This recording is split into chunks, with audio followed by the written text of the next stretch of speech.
You got to admit, Maui is absolutely gorgeous. You would think it's the perfect place to vacation, right?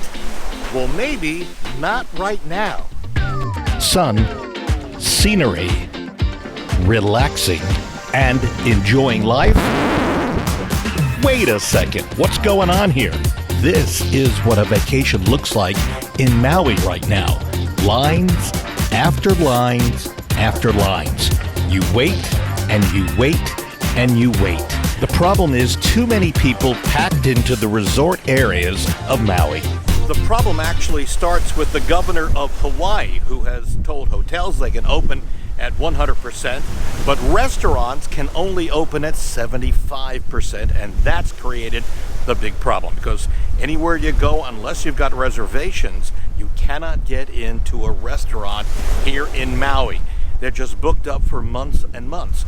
And that's because a lot of people before coming to Maui were on apps like Open Table, and they've made reservations well in advance. And in some cases, they made reservations at multiple restaurants by creating multiple profiles on apps like Open Table, and thereby using up reservations that other people could use. I know that sounds a little crazy, but restaurants are saying they get a lot of no-shows, and so what they've started doing now in many cases is that they will charge your credit card on Open Table $100 or $50 per person. So if you got two people like me, it's $100. They charge your credit card, and if you don't show up, that's it. You've been charged $100. If you show up, you're rebated the $100. That's a problem for a lot of people, but it might be the only way to solve multiple bookings. All the reservations have created long lines for people who are trying to get into a restaurant, or they have to go early, 4 or 5 o'clock in the afternoon, to try to get in before the reservations start. It is a problem. Now, next, number 2 is the problem that we're seeing throughout the United States. The government's paying people to stay home, and that's of course because of COVID-19. And as a result, a lot of people here, at least in Maui, don't want to go back to work. I know in the United States, Louisville as well, don't want to go back to work because they're being paid to stay home. That in itself has also created long lines at restaurants because they don't have enough people to handle the crowds. And on top of that, there's a supply shortage for restaurants here in Maui. Again, because of COVID, a lot of places dried up. A lot of the food supply chain is dried up, and so they're not getting as much of a supply as they would like. And there is also another problem. Number 4 is the fact that restaurants closed down, and that's because of COVID-19. They have not been able to reopen because of staff, because of supplies, or because the owners have just given up completely with regards to trying to get their business reopened.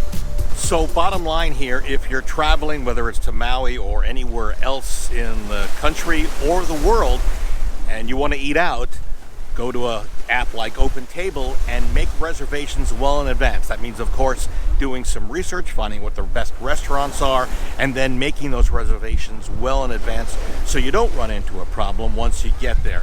Also check out places that you want to visit. See if there's a line or an application to get in. See what the COVID-19 regulations are, because those are problems as well. Luckily, we were able to see the Ocean Center here at Maui, and we were able to get in the same day. But it's very possible you might want to go on an excursion that requires a reservation well in advance. So keep that in mind as well. Hopefully, some of these things will help you in your travels over the next months, until we're completely rid, hopefully, of COVID-19. If you would, give us a thumbs up. And if you'd like our video and subscribe to us, because we certainly would love to get more subscribers. In Maui, I'm Bob Sokoler. Thanks for watching. A quick postscript to this story.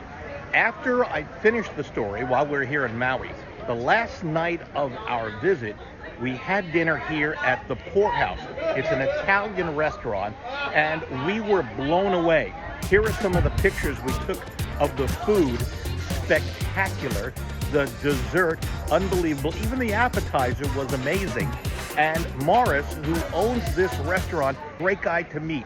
If you are coming here, make sure you put the Poorhouse on your list of places to have dinner. I'm Bob Sokoler. Thanks again for watching.